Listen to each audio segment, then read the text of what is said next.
What if Gohan of the future timeline wasn't destined to fall to the androids? What if a singular event caused him to ascend to a state he could take on 17 and 18 with ease?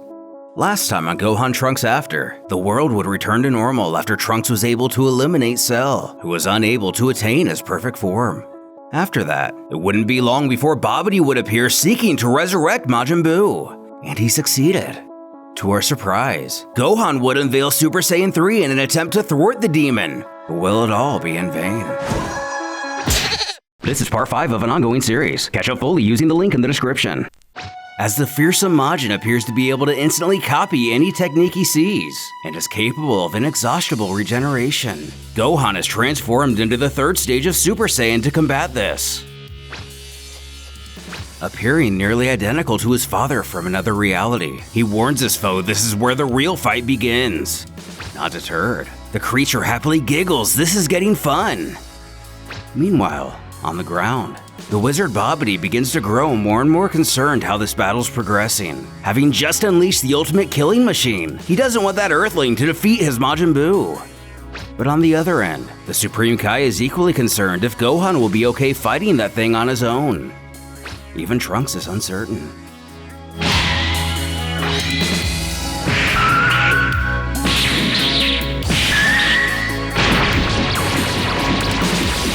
After witnessing Gohan lay down the hammer, a newfound wave of confidence overtakes the Supreme Kai, amazed to see the Earthling completely overwhelming Majin Buu.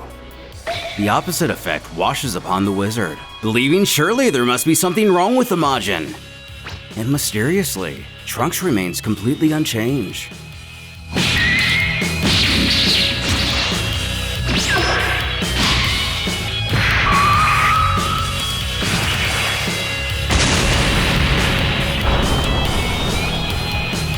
As he continues to get pummeled, Babidi shouts to know if this is all Majin Buu is truly capable of. Even Kibito didn't expect Gohan's power to be this great. After this latest onslaught, Shin is convinced the Earthling has what it takes to win this by himself. But even after taking all those hits, he doesn't seem very injured. So our hero figures it's time to try something different.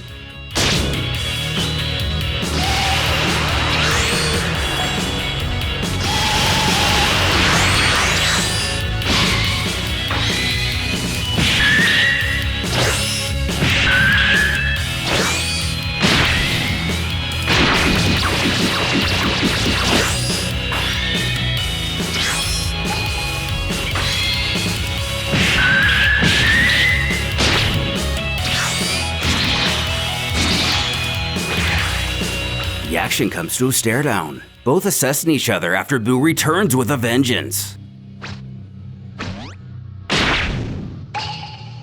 Grabbing a piece of his body and ripping it off, the demented creature begins to laugh like a child as he stretches it several feet like pizza dough. Never seen anything like this before, Gohan wonders what on earth he plans on doing.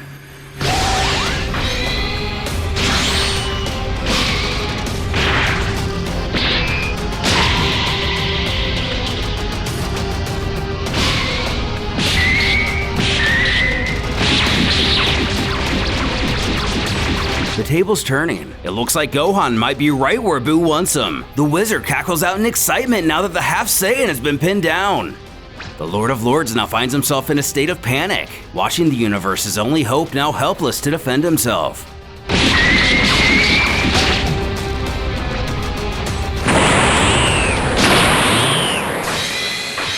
With a devilish smirk, our hero is able to blast away the blubbery substance, seemingly unfazed by the flurry of attacks.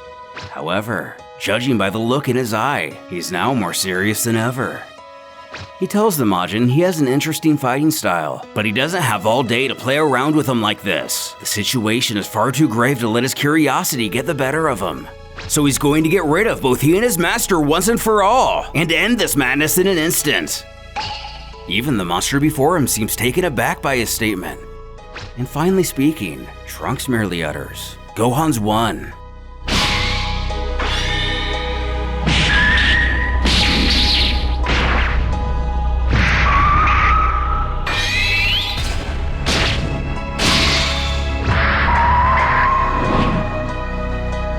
As Babidi's creature struggles to regain his composure. The wizard himself frantically questions what's wrong. He's supposed to be the strongest being in existence, untouchable by even the gods themselves. A feat he even once proved with ease. There's no way he can just lose like this. To a mortal, to anyone. Reiterating their previous thoughts, Shin didn't believe Gohan was this powerful. It's unreal, scary even. He never thought he would see the day that Majin would be put down. Trunks informs the others Gohan couldn't forgive himself for the promise he failed to keep that day, back around when the androids were destroying the world. They've learned the hard way they can't rest on their own previous achievements. They have to keep everyone safe so no one has to suffer through that horror again. If we remember, Gohan was able to surpass the androids. He had developed a brotherly bond with the young survivor of the cataclysm they had caused. However, being the wicked beings they were, they struck her down right before his eyes, while he was helpless to save her. Gohan decided on that day he could never let another innocent life be snuffed out right before him. His heart can't take any more mindless bloodshed. Cuffing his hands, he tells the creature this is the end.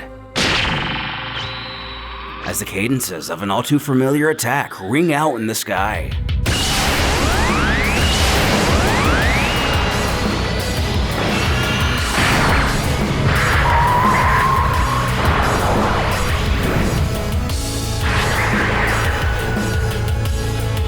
Just as Cell would be defeated in our own timeline, Gohan vaporizes Majin Buu with a final Kamehameha, powerful enough to remove any trace the monster ever walked this planet.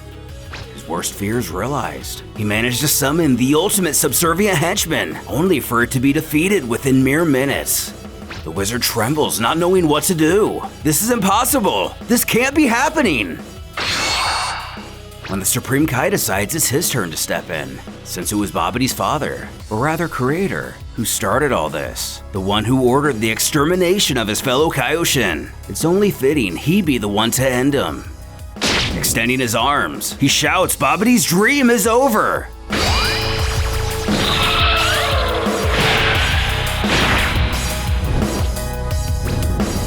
With that blast, the sorcerer is no more. Gohan has done it! While the wizard's dream is over, the Kai's nightmare is as well. As the scene comes to a settle, he confides his thanks in the Earthling, thanking him for what he's done today and what he's done for the Earth, though Gohan assures it's Shin's planet too, in one way or another. At any rate, the deity knows he likely couldn't have defeated the duo alone. It's thanks to Gohan more lives than he can count have been saved throughout the universe, and likely for the next several millennia. That's when he tosses our hero a curveball. He asks him to allow he and Kibito to help develop his power further. Though this bemiffs him, wondering what exactly he means. Bluntly, he would like Gohan to come train in the world of the Lord of Lords. Though Kibito gets all in his ego about this, informing his superior inviting humans to the sacred world of lords. But cutting him off, Shin presses it's the least they can do, isn't it? Thanks to Gohan and his friends, they were able to defeat that dreadful Buu. It would be rude not to at least offer him the opportunity. In training in the world of the Kais, it would be an honor to Earth's hero.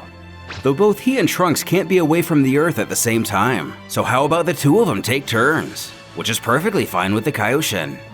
Turning to his longtime friend, he himself decides to go first, though his opposite understands and promises the Earth will be in good hands. With no further words to exchange here, in the ethereal realm, Gohan takes in the sight before him. So this is the land of the Lord of Lords. He states it's nice, actually quite similar to where he lives. When Kibito gets up to his high and mighty ways, he tells Gohan before they go any further, he should know his clothes are not suitable for this sanctuary. He steals Piccolo's signature move to gift the Earthling the same outfit as himself. Shin laughs it suits him well. But he doesn't know. It's a bit embarrassing to be dressed the same as Kibito here. Though he reminds, this realm is a place where even gods and lords of worlds dare not tread. It's one of the holiest lands in existence. Which brings us to the question at hand. What kind of training do they have in store for Gohan? With a smug grin, Shin explains that within this sanctuary is a legendary blade known as the Z-Sword. He wants the Earthling to have it. Of course, this realization completely sends Kibito off the deep end. He pleads his superior reconsider. There's no way a mere mortal could wield the Z-Sword, the legendary blade that not even himself or the great Lord of Lords could so much as budge. But they've both seen his power firsthand. The Kaioshin is sure Gohan will be able to not only handle the Z-Sword, but master it. Though his servant is still apprehensive. Regardless, Shin ushers them to the site at hand.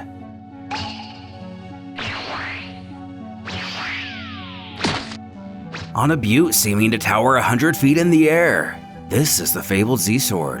Gohan gazes at it in wonder. The deity prompts him to pull it from the rock. As far as he knows, no one has been able to remove it.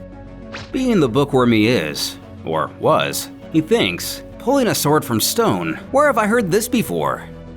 Reaching down, he questions what will happen if he actually manages to pull it out. Shin reveals that legend has it. It'll imbue him with unfathomable power, which isn't what our hero was expecting at all.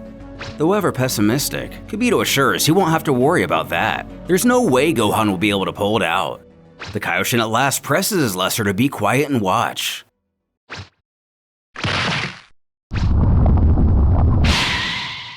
But doing nothing but chafing his palms, he can't move it.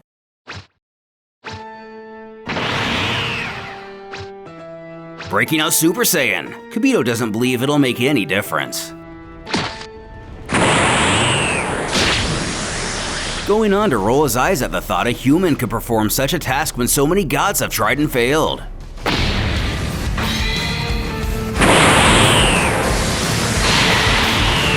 As predicted by the Kai, Gohan frees the sword,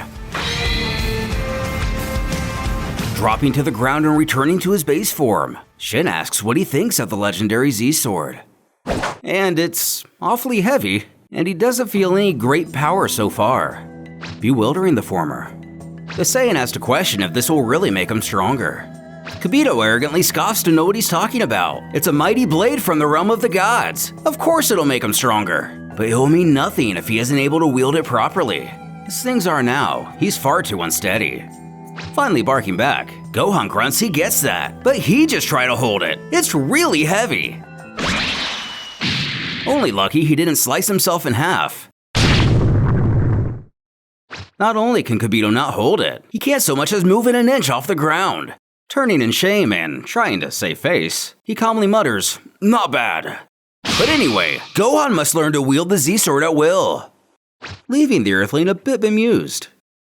Gohan and his allies have successfully defeated Buu and brought peace to the Earth.